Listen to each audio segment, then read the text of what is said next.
welcome to my Japanese bookshelf, a little series I hope to start doing where each video I take a book from my Japanese bookshelf and just have a little talk about it. This is a metaphorical bookshelf, as in reality I've got some here, I've got some over there, I've got some over there, I've got one up there. There's some still in bookshops that I haven't bought yet, so let's get started.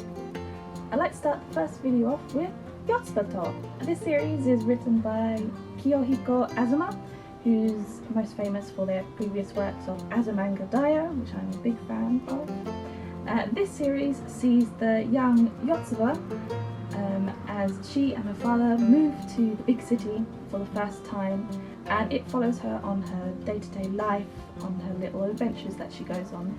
She's very young and everything is brand new to her, and she greets everything with such a happy look to things. Everything is an adventure to her. I know this story isn't going to be for everyone. It is a very simple slice of life story. It's not going to be everyone's cup of tea, but I personally really liked this story. It's just so sweet. One of the things I really liked about it was the facial expressions that the author comes up with for Yotsuba.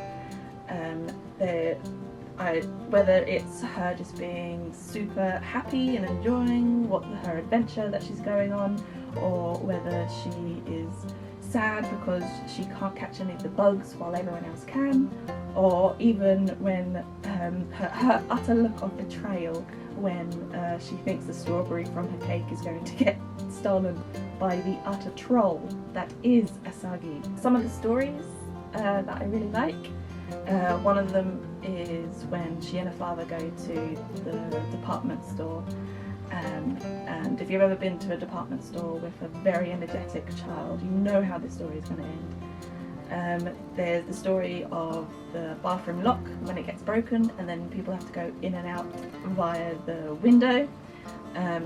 Hilarity ensues. Or my favourite story in the second volume, where Yotsuba goes on a deadly water pistol rampage through the neighbour's house.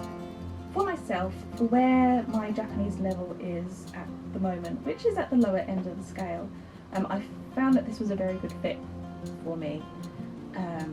It was challenging, but also I felt like I could make progress through it.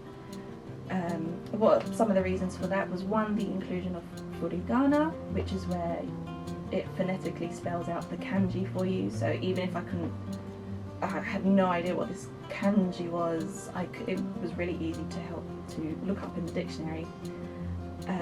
There were times where a whole page would have hardly any text, so that would give the language part of my brain a bit of a break as the story was told just through the visuals.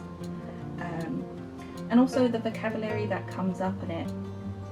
It's all day-to-day vocab, so you're not going to learn anything too complicated. You'll be learning things that you can use in your day-to-day life, which was very helpful.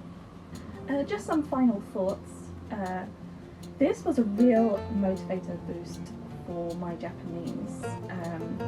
It took me ages, like months, to get just halfway through it, and when I got about halfway through I was like, okay, I'm gonna have to pause this, so I put it to the side and then didn't pick it up again for another good few months. But when I did, when I was prepared to go all the way through to the rest of it, I ended up getting through the second half of it in one day. Granted, it took pretty much the whole day, but it showed me just how much I had improved over those few months, and yeah, as soon as I finished it I was like, yeah, I'm gonna read another one.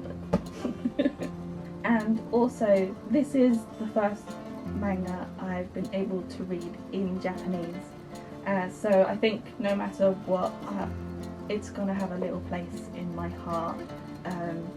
No matter how many more I read and how many great stories I read, this one being my first one, I think I'm always going to have a little space on my shelf for it. Yeah. Also, why isn't this an anime yet?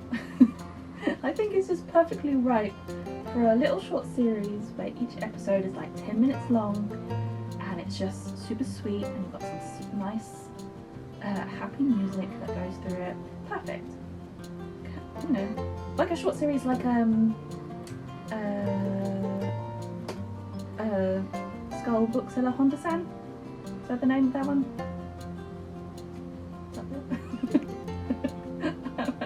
Anime it. Make it an anime. Make anime. Thank you for watching episode 1 in what I hope to be a little series that I can do about books on my shelf, and hopefully see you next time.